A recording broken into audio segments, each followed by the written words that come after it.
Hello students, today we are going to do air and its composition. Okay, we have read about the atmosphere, that it is divided into 4 layers. What are these? I have given you a word, atmost. T4 troposphere, S4 stratosphere, then M4 mesosphere, T4 thermosphere, E4 exosphere and O stands for ozone layer. Okay, तो Atmos से हम अच्छे से learn कर सकते हैं about the different layers of atmosphere.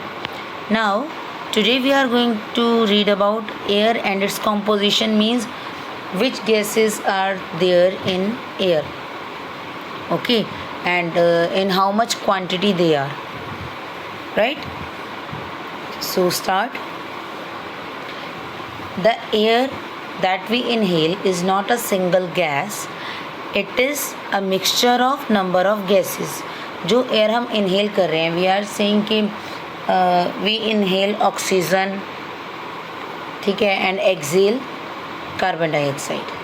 तो हम क्या सिर्फ ऑक्सीजन को इनहेल कर रहे हैं? No, we are taking all the gases. Okay, तो हमारी बॉडी उसमें से सिर्फ ऑक्सीजन को यूज़ करती है, बट जब हम इनहेल करते हैं तो उसके साथ हम सभी गैसेस को इनहेल कर रहे हैं. ओके, तो एयर जो है वो बहुत सारी गैसेस का मिक्सचर है. Clear? And it is found up to 90 kilometre from earth surface. ये अर्थ के सरफेस से ऊपर 90 किलोमीटर तक. एल्टीट्यूड ऑफ 90 किलोमीटर मीन्स ऊंचाई, जो अर्थ है उससे 90 किलोमीटर अबव हमें एटमॉस्फेयर मिलता है. Okay, and the 3 major gases present in the atmosphere: nitrogen, oxygen and carbon dioxide. Okay, तो 3 मेजर गैसेस इसमें होती हैं, nitrogen, oxygen and carbon dioxide. Okay, but above 90 kilometre जो एटमॉस्फेयर में एयर की कॉम्पोजिशन है वो चेंज हो जाती है. ओके, तो इन 3 गैसेस का प्लेस लाइटर गैसेस ले लेती हैं. लाइटर गैसेस कौन सी? Like helium. Helium is a lighter gas. तो हीलियम जैसी हल्की गैसेस इन नाइट्रोजन, ऑक्सीजन, इन सब गैसेस का प्लेस ले लेती है. Okay, and air not only include these gases, it also include water vapors and dust particles. Air में water vapors और dust particles भी present होते हैं. Okay, so now let's start reading about the different gases or understanding about the different gases in our atmosphere. Okay, so nitrogen.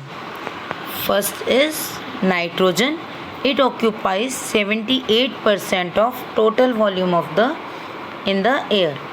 ये air का 78% cover करती है. You can see in the this picture कि यहाँ पर दिखाया है 78% nitrogen है, 20.9% oxygen.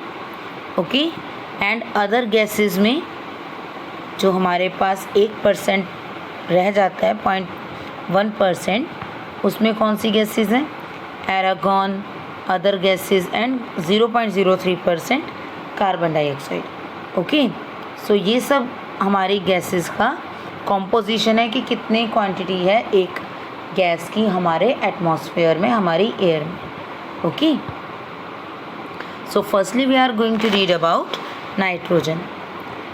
Nitrogen occupies 78% of the volume and it is the most plentiful gas but has little direct importance for living organism. जो लिविंग ऑर्गेनिज्म है वो directly कहीं भी नाइट्रोजन को यूज़ नहीं कर रहे. Nitrogen is present in soil. Okay, nitrogen soil में प्रेजेंट होती है and it is good for the growth of plants, और ये प्लांट्स की ग्रोथ के लिए बहुत अच्छी है।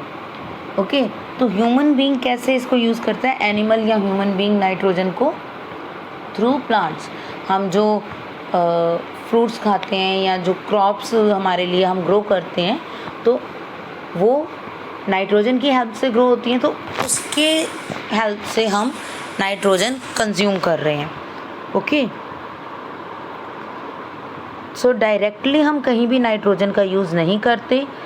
When we inhale we take a major part of nitrogen but it is not utilise inside our body.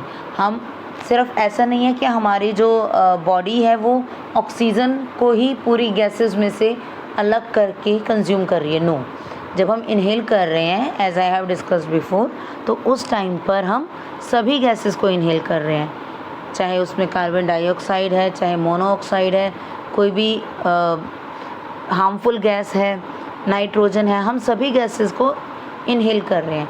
But हमारी बॉडी यूज़ किसको करती है, ओनली ऑक्सीजन। ठीक है, हमारी बॉडी सिर्फ ऑक्सीजन को यूज़ करती है, बाकी सारी गैसेस को एज इट इज़ एक्सेल कर देती है। ओके, तो डायरेक्टली हम कभी नाइट्रोजन को यूज़ नहीं कर रहे हैं, we are taking nitrogen through plants. Clear, तो nitrogen indirectly useful for us. Okay, next is oxygen.